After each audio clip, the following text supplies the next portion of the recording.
के ध्यान से जाते फूल चढ़ाते हैं कि न जाने कैसा है, खाली चढ़ाने वाला है। ये कैसे लोग हैं चढ़ाने में लगे, सुन्नी चढ़ाते हैं, चढ़ाता है। अच्छे तरीके से आप लोग समझ रहे कि चढ़ाने में जबर है, अब चढ़ाने में जेर है, सुन्नी जबर है। ये हाल होती है। उसके बाद हम चीनी मजार के चादर चढ़ाने पे करते हैं कि जिसका कोई जवाब नहीं है, अरे तो भोला भाला आना होगा तो कहेगा भाई चादर हमको तो मोहब्बत में चढ़ाए हैं, लेकिन इसका मेरे पास दो जवाब है। तवज्जो को समझो, इसका मेरे पास दो जवाब है। अगर कोई पूछे बदअकीदा डबलजी वहाबी, अगर कोई पूछ ले तुमसे कि तुम काजी बाबा के यहाँ क्यों चढ़ाते हो, उससे लड़ना नहीं, झगड़ना नहीं, उसे अच्छे से जवाब बता दे। जवाब इसका दो है, एक आलिमाना जवाब है और एक जाहिलाना जवाब है। बोलो कौन सा? दोनों दोनों हो गया। एक आलिमाना जवाब, पहले जाहिलाना समाज। अगर बड़ाई उनके चिचा से किसी ने पूछा, बतीजा ने पूछा कि बताओ चिचा काजी बाबा को चादर क्यों चढ़ाए, तो चिचा कहेंगे अच्छा हमने चादर इसलिए चढ़ाया क्योंकि उलमा हमारे फरमाते हैं कि जब बंदे मोमिन का इंतकाल हो जाता है, उसकी रूह जिस्म से निकल जाती है, उसकी बात हो जाती है, और जब कब्र में एक आगे लोग चले आते हैं तो अल्लाह ताला जन्नत की खिड़की खोल देता है। बेशक सुभान अल्लाह, बेशक जन्नत की खिड़की खोल देता है और जन्नत की ठंडी ठंडी हवा होती है। बेशक दिल में ख्याल पैदा होता है कि यार दुनिया में ठंडी आती है तो मैं जरूर लेता हूँ, दुनिया में ठंडी आती है तो बढ़िया से अच्छे से बढ़िया वाला कम्बल ओढ़ लेता हूँ।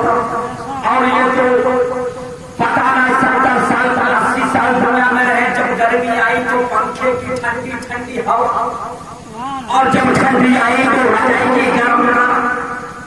तो हो सकता है पहली बार कब्र में गए, पहली बार कब्र में गए हैं, वहां अंदर जन्नत की खिड़की खोल दिया होगा। हो सकता है वो ठंडी लग रही हो, इसलिए को चादर चढ़ा दो ताकि ठंडी ना लगे। ये हो गया चिचा लोग का जवाब। अब आलिमाना जवाब सुनो। अगर कोई पूछे कि बाजार पे चादर क्यों चढ़ाते हो, तो उसे गाली मत देना, झगड़ा मत करना, लड़ाई मत करना। जहां तक शरीयत की इजाजत उसके घर में घुसना, ऐसा डायरेक्ट घुसना, किसी के घर में घुसने से धारा जैसे सुन्नियों की धारा लगा, और वैसा धारा लगाओ साफ कर। अगर घुस गए जो तो आप लोग किधर होगा, ये धारा। तो अगर बिना इजाजत, बिना परमिशन, इजाजत ज्यादा हो, किसी अजनबी के अंदर घुस गए घर में, कैसे धारा लग जाए। जहां शरीयत इजाजत दे वहीं पर अंदर जाना और घुस जाना अंदर और उठाना पूरा, समझे? उठाना पूरा और पूछना बता कुरान को तुमने क्यों हिजाब चढ़ाया है? बेशक सुभान अल्लाह, बेशक कुरान को तुमने कब्र क्यों चढ़ाया है? वो तो जवाब दे देगा, कहेगा मौलाना साहब कुरान के ऊपर इसलिए हिजाब चढ़ाए ताकि कोई इसे नापाक ना छू पाए। बेशक सुभान अल्लाह, कोई इसे नापाक ना छुए, अगर गलती से छू मिले तो कुरान की अदबी ना हो। ठीक, तो फिर उससे कहना कि ठीक है, हम लोग तो मजार पे चादर इसीलिए चढ़ाते हैं ताकि जो पाक है वो छूते हुए चले जाए, और जो तू जैसे नापाक है बेशक तू जैसे नापाक है, इसीलिए चादर चढ़ाते हैं कि पहचान लो।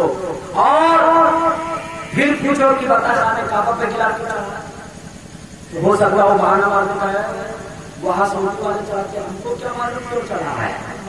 तो समझा दो कि खाने काबा पे चादर इसलिए चढ़ाया गया, खाने काबा पे खिलाफ इसलिए चढ़ाया गया, चाहे खाने काबा एक मस्जिद हराम है और बड़ा में भी मस्जिद है, बहराइच में भी मस्जिद है, पूरी दुनिया में मस्जिद है, और जगह गिलाफ नहीं, समझिए, और जगह गिलाफ नहीं मस्जिद के। एक वाक्य में मस्जिद हराम, जहाँ पे गिलाफ जहाँ हुआ है, जहाँ पे गिलाफ जहाँ हुआ है, और दुनिया की मस्जिद किसी मस्जिद के ऊपर गिलाफ नहीं चढ़ा हुआ है। कुरान मैं अर्ज करना चाहता हूँ कि खाने काबा के ऊपर गिलाफ जो चढ़ा हुआ है, खाने काबा तेरी अजमत पर हजर हजर राइट पूरी बता दिया जाए, तेरे ऊपर गिलाफ जो चढ़ा हुआ है, तो खाने काबा जवाब देता है कि गिलाफ इसलिए चढ़ा है कि हमें दुनिया की मस्जिदों के साथ, हमें दुनिया के मस्जिदों के साथ रहना है, और सारी मस्जिदें हराम की तरह नहीं है। दुनिया की सारी मस्जिद खाने काबा के बराबर नहीं है, इसलिए खाने काबा के ऊपर गिलाफ चढ़ा दो ताकि दुनिया वाले जान लें कि दुनिया की और मस्जिद और है, खाने काबा और है, इसलिए उसको गिलाफ चढ़ा। आज समझ में आ रही होगी तो आगे बढ़ो, बाजार पे गिलाफ चढ़ा दीजिए, चादर चढ़ा दीजिए, तो ये जनाब को देखो, वो आप देखोगे कि अगल बगल भी मजार होती है, हिंदुस्तान की मजार होती है, सब में चादर नहीं चढ़ाया जा सकता। अगर चढ़ाया जा सकता है तो एक उलमा है, आइमा है, वही इनके ऊपर चढ़ाया जा सकता है। तो मैं कहना चाहूंगा, उलमा आपसे कहेंगे कि इनके ऊपर चादर इसलिए चढ़ा दिया गया कि आए वही तुम्हें दुनिया में और कब्रों के साथ रहना है, दुनिया में और कब्रों के साथ रहना है, इसलिए औलिया इकराम के मज़ार पे चादर चढ़ा दो, औलिया इकराम के मज़ार पे चादर चढ़ा दो, ताकि दुनिया देखकर समझ जाए कि जो और कब्र है वो और है, लेकिन जिस पे चादर चाहिए वही की कब्र, इसकी हैसियत और बेशक सुभान अल्लाह। कुरान के ऊपर चादर, कुरान के ऊपर गिलाफ और कब्र क्यों चढ़ाए? कुरान के ऊपर अभी यहाँ मौलाना साहब बैठे हैं या तो तमाम चीजा लोग बैठे हैं, मैं यहाँ किसी आलिम दीन से कहूँ कि जाओ और बुखारी शरीफ हमारे रोज तो जाए ना, तो बुखारी शरीफ जैसे बहुत सारी किताबें उनकी होती है, ढूंढते ढूंढते ढूंढते ढूंढते आधा घंटा में वापस। मैं कहाँ जाओ, हिंदुस्तान की ज्योग्राफिया उठा के लाओ तो गए 1 घंटा मारा है। मैं कहूँ कि जाओ तो मारा उठा के लाओ तो 20 मिनट के बाद आए। मैं कहा यार पढ़े लिखे होकर के तुम गए तो 1 घंटा बाद आए, कोई गया तो आधा घंटा बाद आए, कोई गया तो 15 मिनट के बाद आया। हमारे पास एक देहाती आदमी बैठा था जिनका नाम कल्लू, हम लोग का कल्लू साहब, सुभान अल्लाह। बेशक वो गए 8 मिनट में आए, समझिए गए और 2 मिनट में कुरान के चले आए। मैं हैरत में पड़ गया कि एक पढ़ा लिखा आलिम दीन होकर गया बुखारी लेने को आधा घंटा, एक पढ़ा लिखा होकर के अपने भाजा लेने गए तो 1 घंटा गया, एक पढ़ा लिखा मास्टर होकर के 2 घंटा लेने गया तो 20 मिनट के बाद आया। एक गैर पढ़ा लिखा कुछ नहीं, उनसे ताजा कुरान का गए सुभान अल्लाह।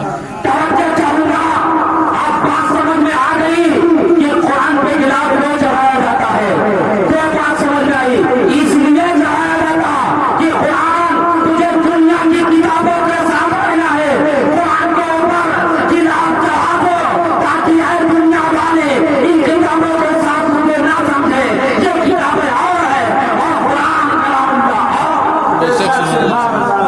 इसलिए कुरान के ऊपर गिलाफ चढ़ाया जाता है। इसलिए इस कुरान की हैसियत को समझो और जैसा उन्होंने तकरीर किया उस पर अमल करने की कोशिश करो और इसे पढ़ने की कोशिश करो, तो मुझ प्यारे आका की बारगाह में हाजिर दे रहे हो, जिनकी महफिल है जहाँ पे फरिश्ते भी हाजिर होते हैं, जहाँ पे मलाइका भी हाजिर होते हैं, जहाँ पे आना भी सवाब है, जहाँ पे बैठना भी सवाब है और जहाँ से जाना भी सवाब है, जहाँ सोचना भी सवाब है। ये असल हकीकत। लेकिन एक मैं इस मंच से इस स्टेज से मैं मैसेज देना चाहूंगा कि आज जो खबर चल रही है लोग वो सबसे ज्यादा नुकसान हमारा ये होता है, समझे चाहूंगा जो हिंदू मुसलमान का होता है तो कैसे है कि वो हिंदू मुसलमान की बात कर रहा है। सुनो, इंसान किसे कहा जाता है मैं बता देता हूँ। इंसान किसे कहा जाता है मैं बता देता हूँ। अभी मैंने एक होटल पता है तो विश्व बच्चे भूमन सर पर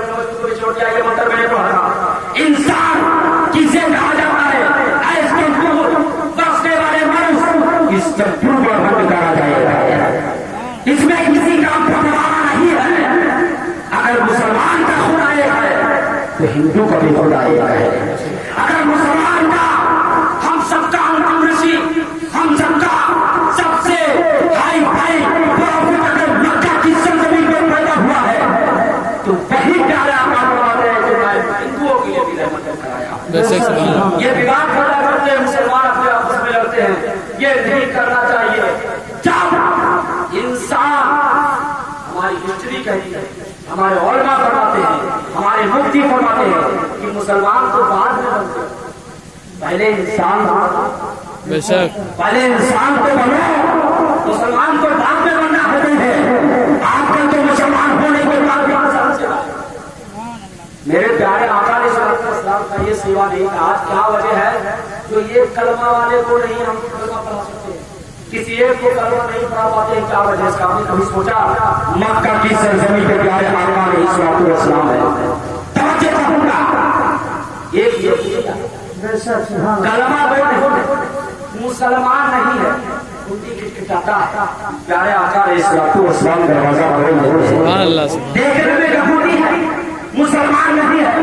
प्यारे आका के पास जब वो आता है तो प्यारे आका अपनी चादर बिछा देते हैं। सुभान अल्लाह ये आज हम लोग तो आ गए अपने धर्म का मैं पैदा करना से वो भी तुम्हारे भाई हिंदुस्तान में तुम्हारे साथ रहता है। आज धर्म के नाम पे लड़ते हो। प्यारे आका ने हदीस समाप्त करो, अगर प्यारे आका इस्लाम की हदीस को लोग ध्यान दें, उनकी सियासत को ध्यान में रखें, अगर प्यारे आका इस्लाम के फरमान को ध्यान में रखें तो कभी विवाद नहीं पैदा हो सकता, कभी मुसलमान परेशान नहीं हो सकता। प्यारे आका ने उस यहूदी के लिए अपने बिस्तर को बिछा दिया। वो यहूदी कहता है यार रसूलुल्लाह मुझे भूख लगी है, तो प्यारे आका ने हाथ उठाते एक बकरी थी, उस बकरी के कौन बोल रहा है? आज हम थोड़े से ये कौन है? ये वो है जो कौने का मुख्तार कहा जाता है। किसके लिए? एक यहूदी के लिए। जाते हैं गिलास और दूध उठने के बाद में यहूदी के सामने पेश कर जाते हैं। यहूदी पी लेता है और पीने के बाद कहता है और है सुभान अल्लाह बेशक पीता कहता और है कहाँ ले रहा था। प्यारे आका प्यारे आका फिर एक गिलास लेकर इसको दे दिए, फिर क्या बोला और है, फिर प्यारे आका फिर एक गिलास लेकर इसको दे, 3 से 4 घंटे वो दूध पीता है और पिया, पीने के बाद आराम आराम इखलास देखो प्यारे आका आराम कर रहा है। अब जब फजर की अज़ान होती है, फजर की अज़ान होती है, मेरे प्यारे आका सरकार रेस हो गए, इबादत करने लगे, अल्लाह के हुक्म में चले गए, रियासत करने लगे। वो यहूदी क्या करता है? बिस्तर से उठता, उस बिस्तर पे पखाना करता, उस बिस्तर पे पखाना कर देता है और पखाना करने के बाद चला जाता है। ये जो सुनाने लगा कि दिल में बैठ जाए तो कभी झगड़ा नहीं हो सकता। वो यहूदी बिस्तर पे पैखाना किया, कौन बिस्तर? वो बिस्तर जिसे प्यारे मुस्तफा ने बिछाया था, जो बिस्तर जो यहूदी को बैठने की जगह सोने की दी थी, बिस्तर पे पैखाना किया, उठा चला गया भाग गया। जब प्यारे आका इस्लाम नींद से बेदार हुआ, यहाँ देखते हैं कि बिस्तर पे पैखाना करके चला गया। हज़रत अबू बकर सिद्दीक है, हज़रत उमर फारूक आज़म है, तमाम साहबे कराम है। प्यारे आका लफ्ज़ में गौर किए, बिस्तर में उठाते हैं और उठाने के बाद उसे जाते साहबे कराम रोक लेते हैं, या रसूल अल्लाह अलैका सलातु वस्सलाम, ये बिस्तर आप मेरे होते हुए नहीं साफ कर सकते, हम आपके गुलाम हाजिर, हम साफ करेंगे। अबू बकर कह रहे हैं हम साफ करेंगे, हज़रत उमर कह रहे हैं हम साफ करेंगे, उस्मान गनी कह रहे हैं हम साफ करेंगे, मौला अली कह रहे हैं हम साफ करेंगे। या रसूल अल्लाह मेरे होते हुए आप ये नहीं कर सकते, क्या होता है? प्यारे आका इस्लाम का अखलाक करीमाना ऐसे बुरी तरह के पढ़ लेते थे। आज हमारे आंखें ऊपर के घरों को देखते हैं, अरे कहे छोड़ो, हम तो अपने भाई को सही नहीं देखना चाहते, हम तो अपने मुसलमान को सही नहीं देखना चाहते, और जिसका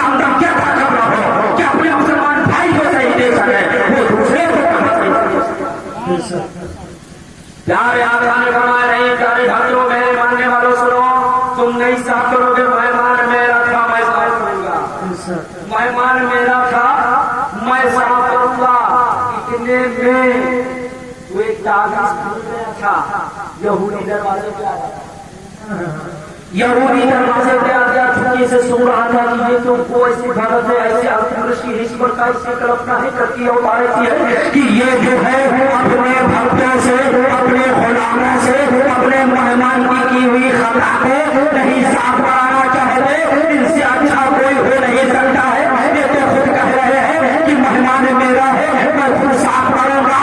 जब वो ये सुनता है दरवाजे से अंदर आता है, कदमों पे गिर जाता है, कहता हबीबी या रसूल अल्लाह, वो जो बाद में साफ होगा पहले मेरे दिल को साफ करिए, मुझे कलमा के सामने।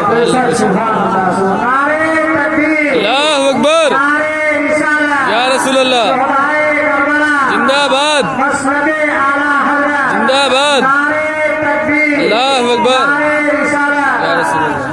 पहले वो तो बाद में बंदा भी साफ होगी। या रसूलुल्लाह यहूदी कहता है या रसूलुल्लाह पहले हमारे दिल के गंदगी को साफ कर दीजिए, मुझे गंगा दरवाजे इस्लाम में दाखिल कर लीजिए। ऐसे इस्लाम फैला है, इतनी इस्लाम के साथ फैला है। आज अगर कोई अनजाने में किसी के दरवाजे पर पेशाब कर दिया सवेरे पुलिस पट्टा से बवाल हो जाएगा, ऐसा नहीं होना चाहिए। हमारा इस्लाम बहुत सही तरीके से बहुत और सलामती के साथ बहुत मोहब्बत और विचार के साथ इस इस्लाम को फैलाया गया है। इसलिए हुई इसका प्रॉफिट आप इस्लाम अगर कोई पूछे कि आपके इस्लाम के पैगंबर कौन है तो आप हदीस से बता दो हमारे इस्लाम के पैगंबर तो वो थे जिन्होंने उन्हीं का इशारा किया था तो चांद के टुकड़े में तब्दील हो गया था। हमारे तो प्रॉफिट वो है जिन्होंने जमीन को इशारा किया था तो पानी का चश्मा उड़ पड़ा था। हमारे इस्लाम के पैगंबर तो वो है जिन्होंने खाना खाते खत्म हो गया, अगर उसने थोक दिया तो खाना नहीं खत्म हो रहा था। लोगों को बता दो कि हमारा इस्लाम वो है जिसके आखिरी अंतिम विषयों वो है कि जिन्होंने अगर हाथ उठा के दुआ कर दिया तो लोग इस्लाम में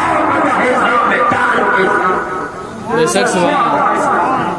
लेकिन आज हम लोग इस चीज को नहीं समझते हैं। तारीख का एक पन्ना पर फिर से आपकी बात साफ हो जाए। आपने कभी सोचा कि हिंदुओं ने मेरे लिए क्या किया? अगर आज भी वो इब्राहिम शायमा पैदा आज अगर शक्ति है अंदाज आज अखलाक पेश करो, आज भी मुसलमान मालूम है।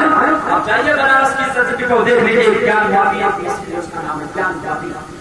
उस मस्जिद में फूस लगी रही है, वो मस्जिद को फूस घेरे रहे हैं। उस मस्जिद को कौन बनाया? उस मस्जिद को बनवाने वाला कोई मुसलमान नहीं है, बल्कि उस मस्जिद में 5 वक्त की अज़ान होती है, उस मस्जिद में 5 वक्त की नमाज होती है। उस मस्जिद को बनवाया किसने? उस मस्जिद को एक पंडित लाला काशी राम ने बनाया। बेशक सुभान अल्लाह। एक हिंदू होगा पंडित लाला काशी राम ने उस मस्जिद को बनवाया है। और क्यों बनवाया? ये मुसलमानों का इस्लाम था, दूसरे बनवा दिया। और आज हम लोग लड़ते हैं क्या हमारा उनको सेवा करेगा? आज हम लोग खेल के सलाखों में नहीं होंगे, तलवार से गर्दन नहीं काटी जाएगी, गले पर खंजर नहीं रखा जाएगा, सीने पे जूता से नहीं करी है मुंडा नहीं जाएगा, देश से बदल नहीं किया जाएगा, घर से बेघर नहीं किया जाएगा, वो कौन नहीं किया जाएगा? किसी और का कसूर नहीं है। तुम्हें देश से जो निकाल रहा उसका कसूर नहीं है, तुम्हें घर से जो निकाल रहा है उसका कसूर नहीं है, तुम्हें अगर कोई परेशान कर रहा है ये उसका कसूर नहीं है। जुर्म तुमने खुद अपने ऊपर किया है, ये तुम्हारा जुर्म तुमने खुद अपने ऊपर किया है, ये तुम्हारा कसूर है। कोई ऐसी तारीख उठा के बता दे कि खाजा गरीब दास अकेले हिंदुस्तान की सरजमीन पर आए थे, क्यों उन्हें